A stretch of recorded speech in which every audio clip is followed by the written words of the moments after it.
Thank you so much, Rutuja. So, we all know that carb counting, the theory is simple but practical, and we have to make sure that patients are not burning out.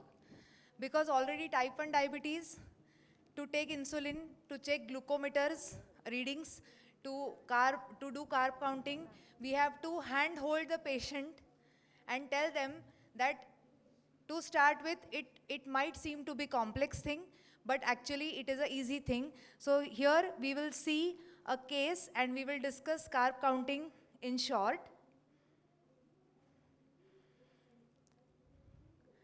So Chelaram Diabetes Institute, we are in Baudhan and we are getting many patients referred from nearby cities with type 1 diabetes for further management, in the sense for diet education, for diabetes educator education, to learn about sick day rules.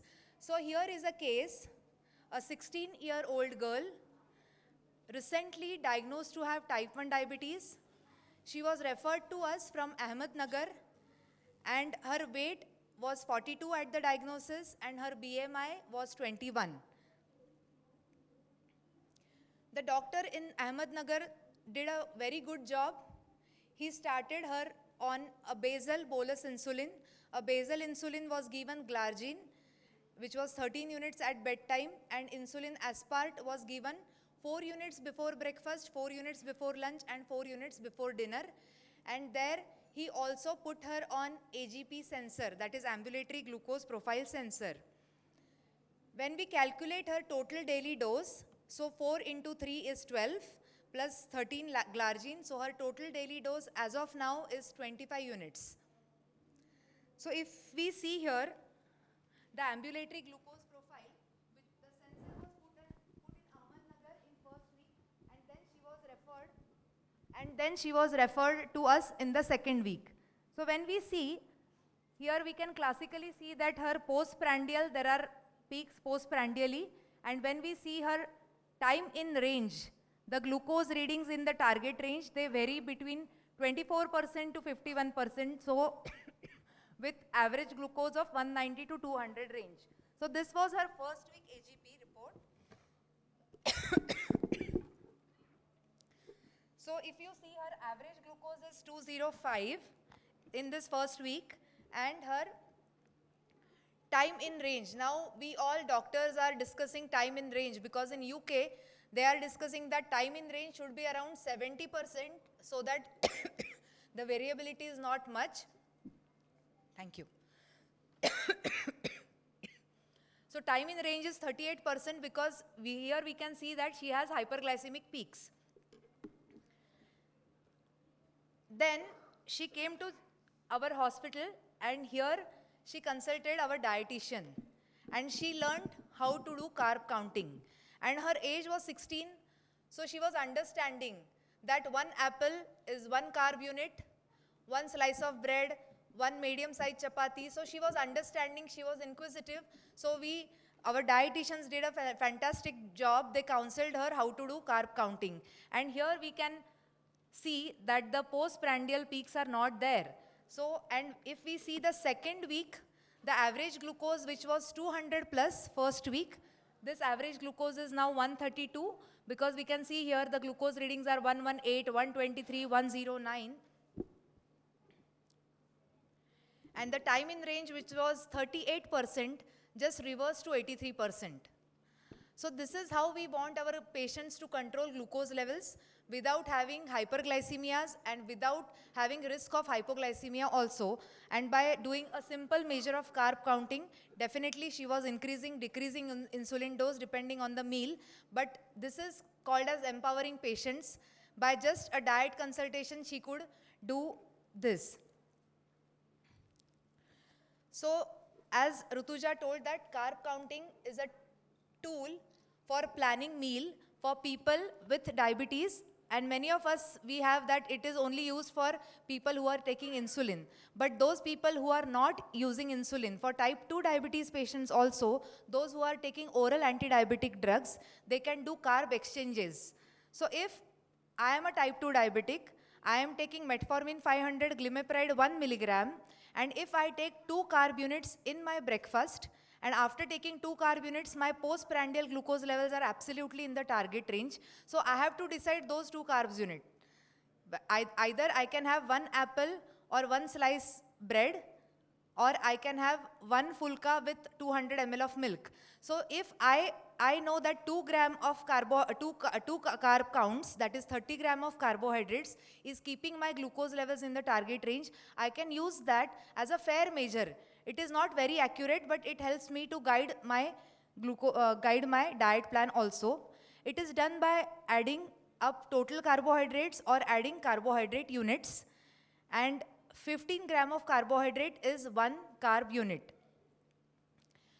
Many patients, they tell us, many of type 2 diabetes patients, doctor, you told me to restrict the carbohydrates because carbohydrates increase my postprandial glucose, and now I am eating no carb diet. I don't eat carbohydrates. And what are you eating? So he is eating sprouts, he is eating tomatoes, and he is eating eggs.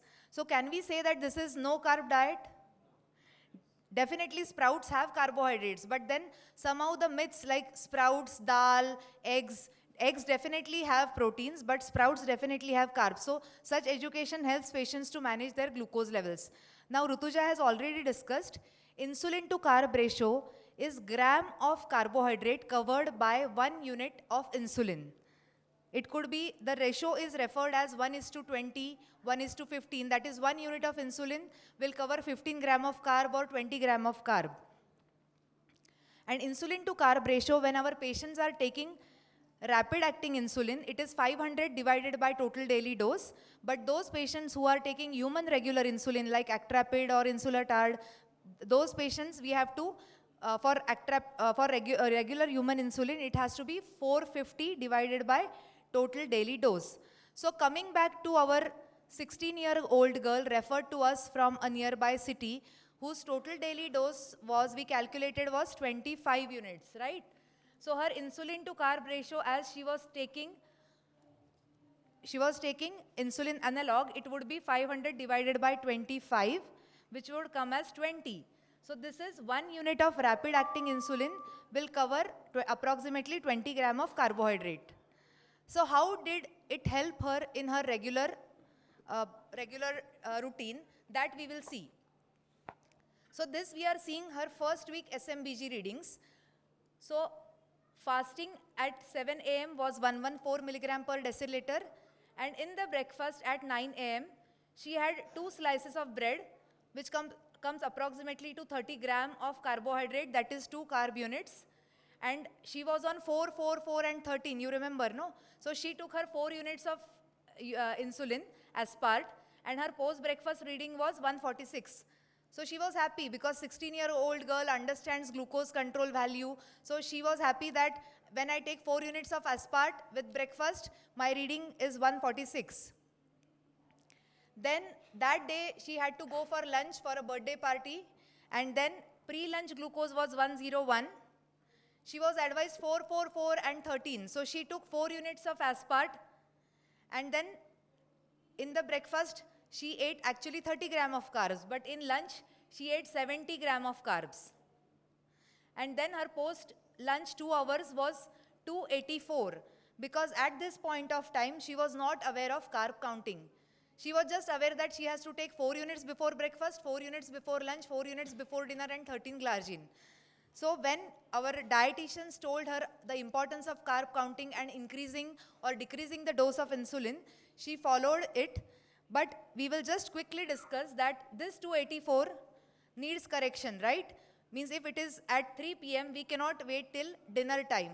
So we have to correct this 284 figure, and just to quickly go, her insulin sensitivity factor or correction factor as told by Rutuja is 1800 divided by total daily dose of 25, so it is 72. It means that 1 unit of insulin will reduce her glucose level by approximately 72 milligram per deciliter. But her glucose level is 284. So how to give correction bolus? Correction bolus is current blood glucose minus target blood glucose divided by correction factor. So here her correction factor was 72, and her 3 p.m. post-lunch sugar was 284. So 284 minus For her target post-lunch sugar is 140. So 284 minus 140 divided by 72. So it comes as 2 units. So at 3 p.m., when after eating 70 gram of carbs in the lunch, when her glucose at 3 p.m. was 284, we gave her additional 2 units of aspart at 3 p.m. So we corrected this 284 glucose level, and her pre-dinner at 7:30 was 117. So this is just correcting her glucose level by giving correctional bolus, because this was prandial bolus and she did not add this to this, so her glucose level spiked like this. So after carb counting session with our nutritionist, she learned that her insulin to carb ratio is 1:20. It means that if she is adding 20 gram of carbohydrate to her meal, she has to add 1 unit of insulin. So this is second week's glucometer readings. Fasting was 104, which was fantastic. She was taking 13 units of glargine and it was controlling her fasting glucose well. Then she had at 9 a.m. she had 1 fulka and 1 apple. So it was around 30 gram of carbs. She was aware of insulin to carb ratio, so she took 4 units of aspart. Post breakfast was 136.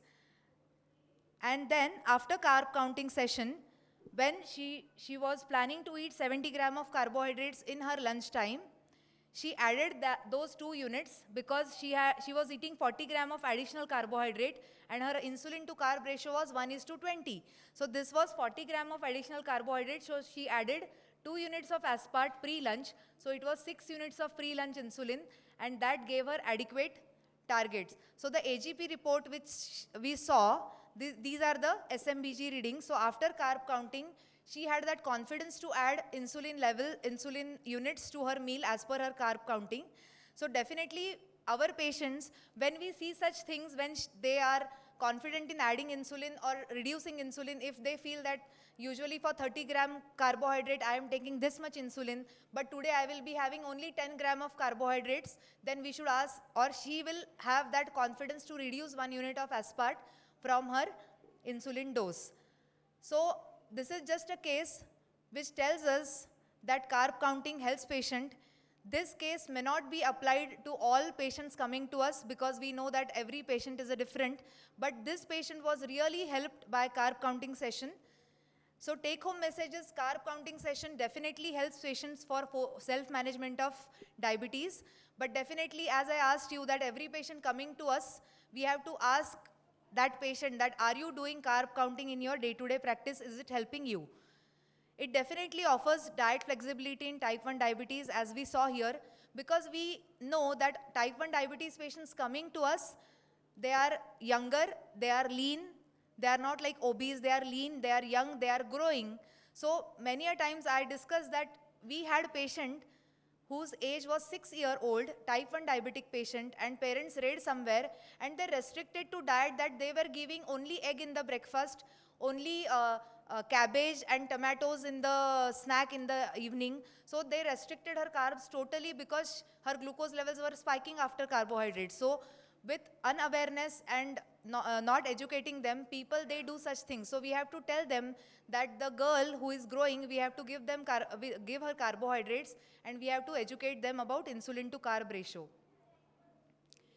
For type 2 diabetes patients, as we discussed, that it helps for carbohydrate exchange, means if this is ideal breakfast of a type 2 diabetes patients which has poha.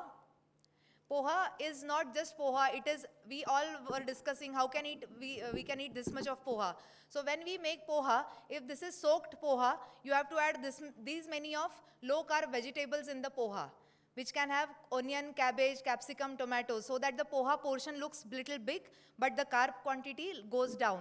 You can add egg white also to make it poha bhurji.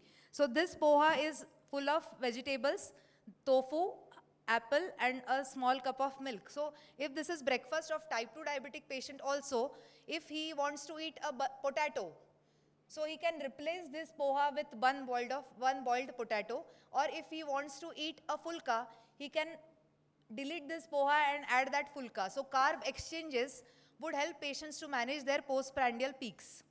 Thank you so much. I will request Priya to join the session.